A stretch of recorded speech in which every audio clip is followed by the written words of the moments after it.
پہلا سوال مس اندھورا سنہا ایک ہندو خاتون ہیں. جی ان کا ہے جو قادیان بھی گئیں اور وہاں انہوں نے اسلام کے متعلق بہت سی کتابیں پڑھی بھی اور لائیں بھی ساتھ. اور کہتی ہیں آج کل میں قرآن شریف ہندی ترجمہ کے ساتھ پڑھ رہی ہوں.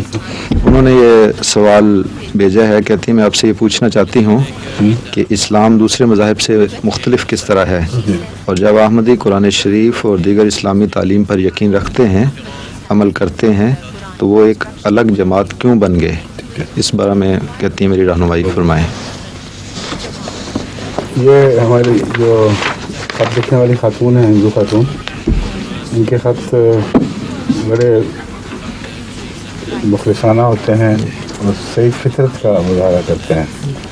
اسلام میں ان کی دلچسپی بہت گہری ہوتی جا رہی ہے، اور یہ سبھی سوالات ہیں کہ آنے والے کے دل میں خود بخود اٹھنے چاہیے. بنیادی طور پر اسلام اور دیگر مذاہب میں جو فرق ہے، اس سلسلے میں نے ایک لیکچر دیا تھا غالباً آسٹریلیا میں، distinctive features of Islam. Australia وہ آپ مطالعہ کریں تو جو نمایاں فرق ہیں وہ دکھائی دیں گے، آپ کو سمجھ آ جائے گی اچھی طرح. یعنی اسلام میں وہ ایسی باتیں جو ایک خاص امتیاز رکھتی ہیں، جو دیگر مذاہب میں یا پائی نہیں جاتی یا پائی جا نہیں سکتی، کیونکہ وہ عالمی نہیں تھے. اور دوسرا پہلو ہے قدر اشتراک، یعنی دونوں میں اکٹھی باتیں کون کون سی ہیں جو سب میں تمام مذاہب میں بنیادی طور پر ہونی چاہیے.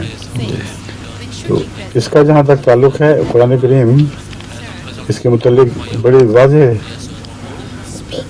بات بہت کھول کر بیان فرما رہا ہے کہ بنیادی طور پر سارے مذاہب ایک ہی ہیں اور ان کا مرکزی پیغام ایک ہی تھا. وَمَا أُمِرُوا إِلَّا لِيَعْبُدُوا اللَّهَ مُخْلِصِينَ لَهُ الدِّينَ حُنَفَاءَ وَيُقِيمُوا الصَّلَاةَ وَيُؤْتُوا الزَّكَاةَ وَذَلِكَ دِينُ الْقَيِّمَةِ. کہ جتنے بھی مذاہب گزرے ہیں ان سب کو یہی ایک تعلیم دی گئی ہے جو مرکزی نقطے کی حیثیت رکھتی ہے، جو ہر مذہب کا ڈھانچہ سمجھ لیں.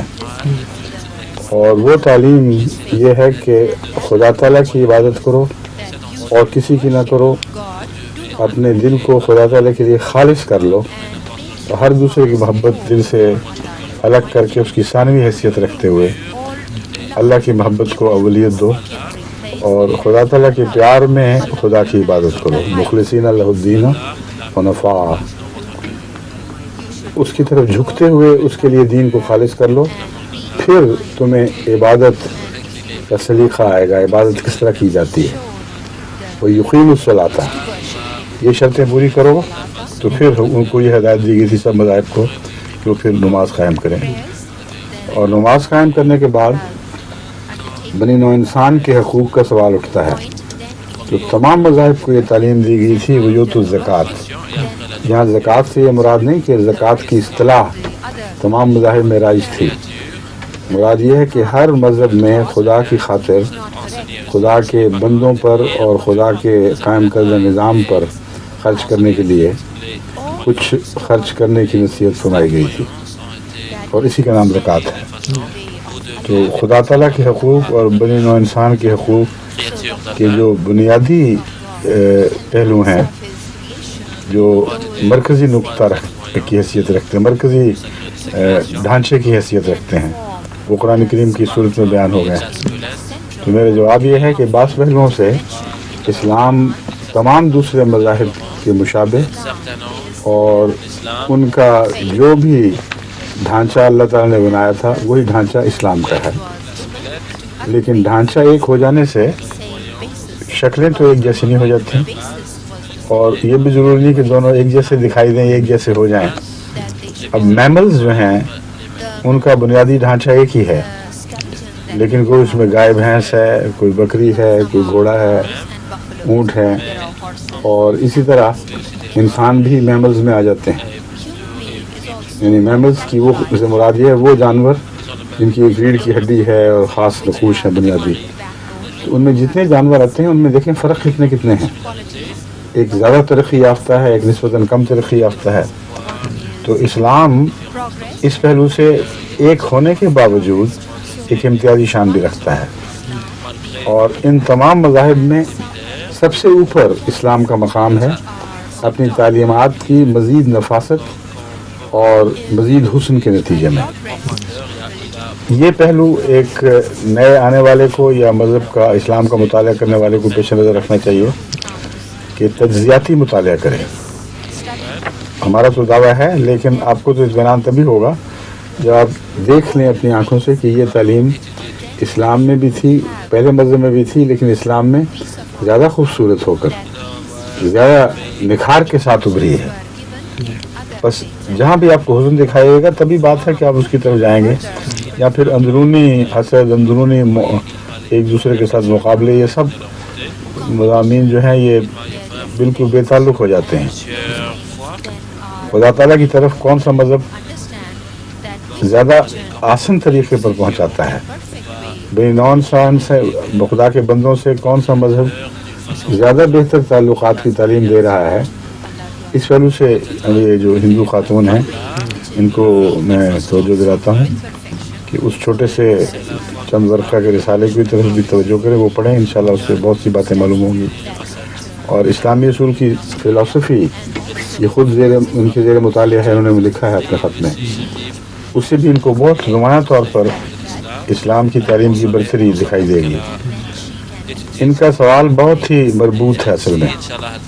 کہتے ہیں مذاہب میں، یہ اصل بات ہے، مذاہب میں اگر سب ایک تھے تو فرق کیوں ہے، اور اسلام دوسروں سے الگ کیوں ہے، اور احمدیت اگر اسلامی کا حصہ ہے تو باقی فرقوں سے الگ کیوں ہے. اصل یہ سوال ہے جن کے ذہن میں اٹھا ہے.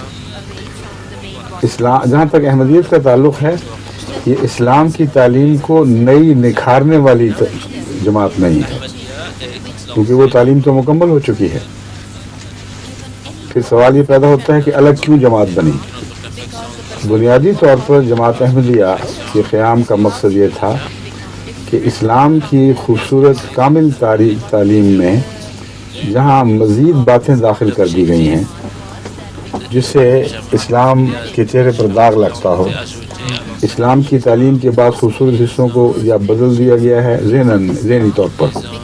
عملاً تو قرآن کریم میں اسی طرح ہے، لیکن اس کے سمجھنے میں فرق ہو گیا ہے، اور اس فرق کے نتیجے میں ایک خوبصورتی کو بدصورتی بنا دیا گیا ہے. ایسے تمام پہلوؤں میں ضرورت تھی کہ اللہ سے علم پا کر اللہ کی ہدایت کے نیچے ایک کامل مہدی پیدا ہو، المہدی، جو خدا سے ہدایت یافتہ ہو، قرآن سے ہدایت یافتہ ہو، محمد رسول اللہ سے ہدایت یافتہ ہو، اور اسلام کے اصل نقوش اجاگر کرے. اگر کوئی چیز نامکمل ہو تو اس کے نقوش میں اضافوں کی ضرورت پیش آتی ہے. اگر کسی چیز میں ضرورت سے زیادہ چیزیں ہوں تو ان کو ختم کرنے کی ضرورت پیش آتی ہے. ایک چیز اگر کامل ہو تو اس کو صرف یہ ضرورت ہے اس کی جھاڑ پونچھ کی جائے، اور اگر غلطی سے کچھ اضافے کر دیے گئے ہیں تو ان کو صاف کر کے الگ کر دیا جائے. بین ہی یہی مقصد جماعت احمدیہ کا ہے، اور اسی لیے حضرت مسیح موعود علیہ السلام کے متعلق حضرت اقدس محمد رسول اللہ صلی اللہ علیہ وسلم نے پیشگوئی میں فرمایا، اور مہدی کے متعلق بھی یہ الفاظ ملتے ہیں کہ وہ حکم عدل ہوگا. یعنی امت میں لازماً اختلاف پیدا ہو چکے ہوں گے، ان اختلافات پر وہ عدالت کرے گا، اور چونکہ اللہ سے ہدایت یافتہ ہوگا اس لیے اس کے فیصلے درست ہوں گے. تو یہ ہے بنیادی ضرورت جماعت احمدیہ کی. جہاں تک تعلیمات کا تعلق ہے یہ فرق ہے. جہاں تک کردار کا تعلق ہے، ہر دنیا کی قوم خواہ بہترین تعلیم بھی رکھتی ہو، اس تعلیم کے عقلاً اور عقیدتاً رکھنے کے باوجود اس کا کردار خراب ہو سکتا ہے. ہندو مت میں بھی اچھے لوگ ہیں، برے لوگ ہیں، عیسائیت میں بھی اور اسلام میں بھی. تو خدا کی طرف سے جو شخص آتا ہے اس کا کام صرف یہ نہیں کہ تعلیم کو نکھار کر پیش کرے، اس کا کام یہ ہے کہ اپنے اعلیٰ مثال کے ذریعے دلوں کو پاک بازی بخشے، ان کو صاف ستھرا کرے، ان کا کردار بنائے، بکھرے ہوں کو ایک ہاتھ پہ اکٹھا کرے، منتشر لوگوں کو ایک تنظیم عطا کرے. بس اس پہلو سے بھی جماعت احمدیہ کی بے حد ضرورت تھی. اگرچہ اسلام ہی ہے اور اسلام ہی میں ہے، لیکن جو مسلمانوں کا بس دوسری جگہ حال دکھائی دیتا ہے، نہ کوئی مرکزی تنظیم، نہ